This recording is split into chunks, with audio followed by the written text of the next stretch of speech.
सार समाज बाबा माइक का आवाज का बनाइयो।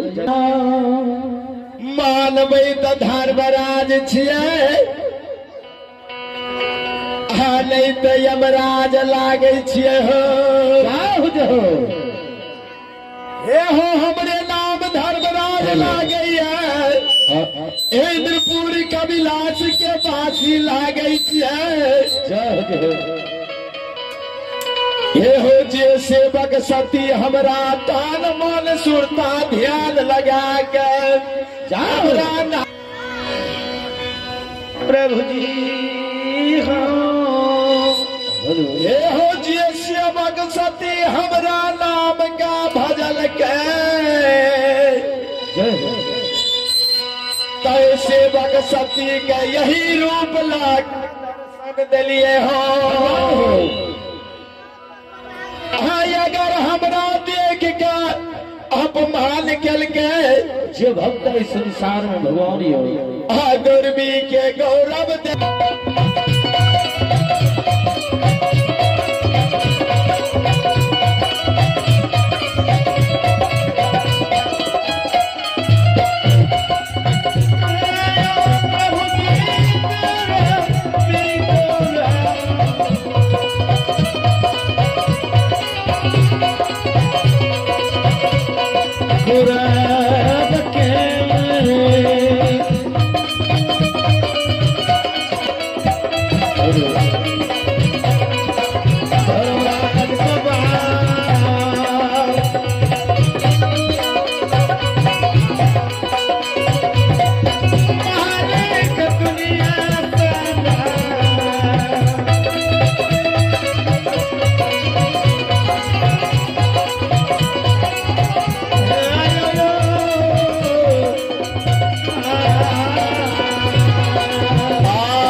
चला चला ये सेवक सती का जांचल जब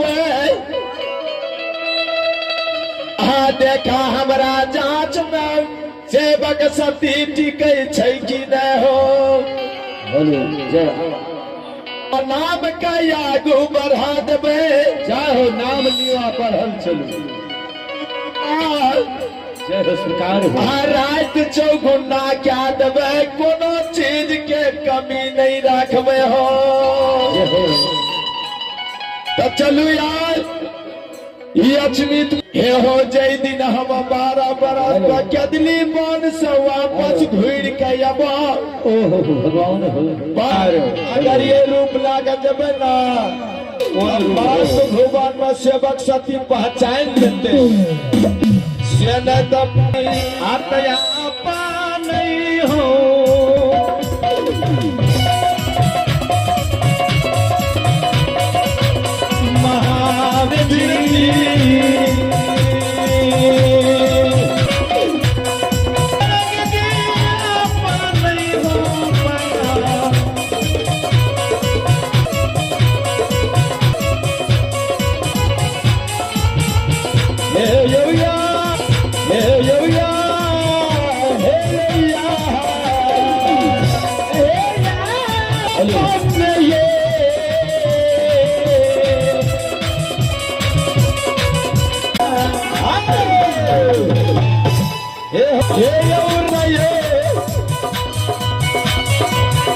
बजरंग बली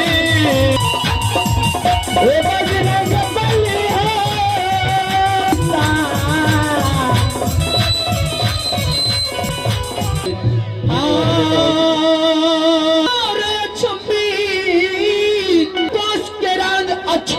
पूर्ण ग्राम लाग भगवान हो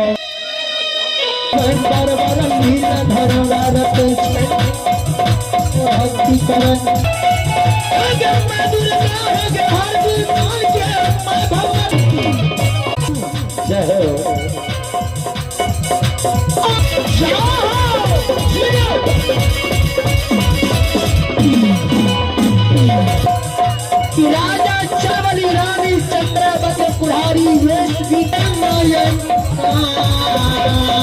तब अब ही के संसार में पूरा करे हो दंदन तिलु शहर